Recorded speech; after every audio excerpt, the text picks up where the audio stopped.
আলোচনা বিষয়ক আজকের এই আলোচনা আমাদের নিজেদের 2 বছরে জুলাইকে নিয়ে আত্মোপলব্ধির অনেক জায়গায় পরিবর্তন এসেছে, সচেতনতা এসেছে। কিন্তু জুলাই নিয়ে সেই 2 বছর আগের জুলাইতেই যে পুলিশ ছাত্রদের বিপক্ষে দাঁড়িয়েছিল তাদেরই একজনের একটা আত্মোপলব্ধি আছে। একজন পুলিশ স্বীকারোক্তি দিয়ে বলেছিলেন যে স্যার, গুলি করে একটা মরে, একটাই যায়, বাকিটি কেউ যায় না। এটা হচ্ছে জুলাইয়ের আত্মোপলব্ধি। সেই জুলাইতে বাংলাদেশের আপামর ছাত্র জনতা তারা সকলে এসে অংশগ্রহণ করেছিলেন। প্রথমত এটা ছিল কোটা সংস্কারের জন্য একটা ন্যায়সঙ্গত আন্দোলন, কিন্তু সেই আন্দোলনটাকেও যখন মেনে নেওয়া হচ্ছিল না, যারা কোটা সংস্কার চাইল তাদেরকে রাজাকারের বাচ্চা বলে যখন গালি দেয়া হলো, তখন কিন্তু শিক্ষার্থীরা এই যে দীর্ঘ সময় ধরে বাংলাদেশে একটা ফেসিবাদ চালু করে রাখা হয়েছিল মুক্তিযুদ্ধকে ঢাল হিসেবে ব্যবহার করে, সেই জায়গায় বাংলাদেশের ছাত্ররা তারা কুঠারাঘাত করে। তারা কিন্তু সাহস করে বলতে পেরেছিল, তুমি কে, আমি কে, রাজাকার রাজাকার, কে বলেছে স্বৈরাচার স্বৈরাচার। যখন এই বক্তব্য, এই স্লোগান যখন বিশ্ববিদ্যালয়ের শিক্ষার্থীদের মধ্য থেকে উঠে এসেছিল, তখন আমরা বুঝতে পেরেছিলাম যে শেখ হাসিনা এবং আওয়ামী লীগ মুক্তিযুদ্ধকে ঢাল হিসেবে ব্যবহার করে 16 বছরের যে ফেসিবাদ কায়েম করেছে, সেই ঢালটা ঠুনকো হয়ে গেছে। সেই ঢালটা আর টেকসই হবে না। তার যতটুকু সত্য তা অবশিষ্ট থাকবে, কিন্তু যা জুলুমের হাতিয়ার, সেই জুলুমের হাতিয়ার হিসেবে ব্যবহার করার আর কোনো সুযোগ এই বাংলাদেশে নাই। সেটা আমরা সেদিনে বুঝতে পেরেছিলাম। জুলাই আমাদের কাছে এরকম কিছু আত্মোপলব্ধির সময়। এই জুলাইতে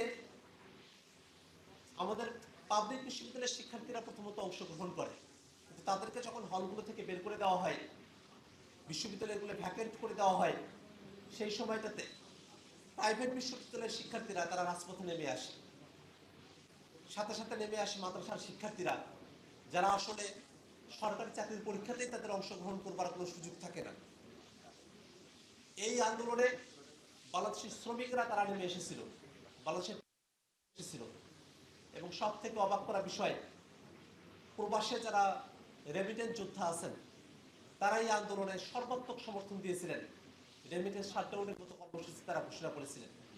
এই যে এত এত মানুষ, সমাজের কোনো অংশ যেখানে বাদ থাকে না, এমন একটা গণ আন্দোলন, গণ অভ্যুত্থান, একটা বিপ্লব যেটা বাংলাদেশে সংগঠিত হলো, সেই বিপ্লবের মধ্য দিয়ে আমাদের আত্ম-উপলব্ধি হলো এই বাংলাদেশ এমন একটা ভূখণ্ড, যে ভূখণ্ডে যদি কখনো জুলুম চেপে বসে, সেই জুলুম এখানে চিরস্থায়ী হওয়ার কোনো সুযোগ কোনো কালে লাভ করতে পারবে না।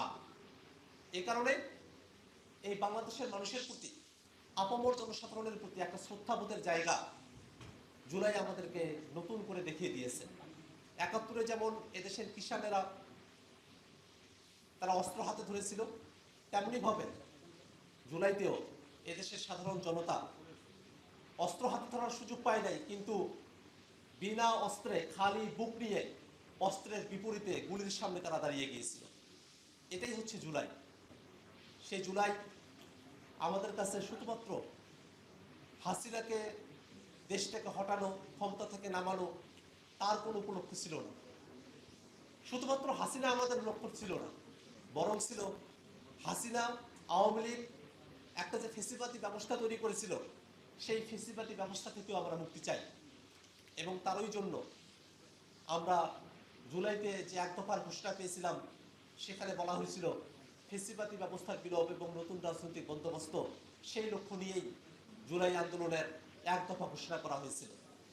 আমরা তারপরে একটা দীর্ঘ সময় আমরা দেখেছি, যে সময়ে বাংলাদেশের সংস্কারের বিষয় নিয়ে দীর্ঘ সময়ব্যাপী আলোচনা হয়েছে, রাজনৈতিক দলগুলো আমরা সকলে অংশগ্রহণ করেছি, একটা ঐক্যমত্যতা তৈরি হয়েছে, গণভোট হয়েছে সেই মতামতের উপরে, এবং জনগণ সকলে মিলে সেখানে ভোট দিয়েছে।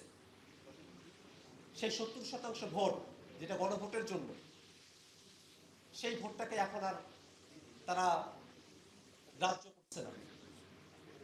আজকে একটা জিনিস ঘটেছে, সংবিধান বিষয়ে একটা রায় এসেছে আবারও, যে সংবিধানের তত্ত্বাবধায়ক সরকার এবং গণভোটের যে বিধানটা ছিল সেটাকে আবার পুনর্বহাল করা হলো আজকে অ্যাপিলেট ডিভিশনের রায়ের মধ্য দিয়ে। হ্যাঁ, এটা ইতিবাচক, কিন্তু একটা জিনিস মাঝখানের সময়টাতে ঘটে গেছে। আমরা আর কোর্টের রায়ের জন্য অপেক্ষায় ছিলাম না।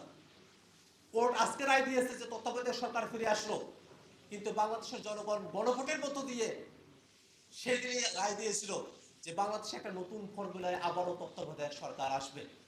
কোর্ট আজকে রায় দিয়েছে যে গণভোট আসলো, কিন্তু বাংলাদেশের জনগণ ওই 12ই ফেব্রুয়ারি গণভোটে তারা রায় দিয়েছিল যে সংবিধানে গণভোটের যে বিধানগুলো আছে সেটাকে যুক্ত করা হোক। অর্থাৎ আজকে কোর্টের মধ্য দিয়ে যে অর্জন, সে অর্জনটা কিন্তু বাংলাদেশের জনগণ 12 তারিখে 70% জনগণ সে অর্জনের পক্ষে তারা কিন্তু ভোট দিয়েছিলেন। আমরা আর কোর্টের মুখাপেক্ষী ছিলাম না, আমরা জনগণের কাছ থেকে রায় দিয়ে এসেছি।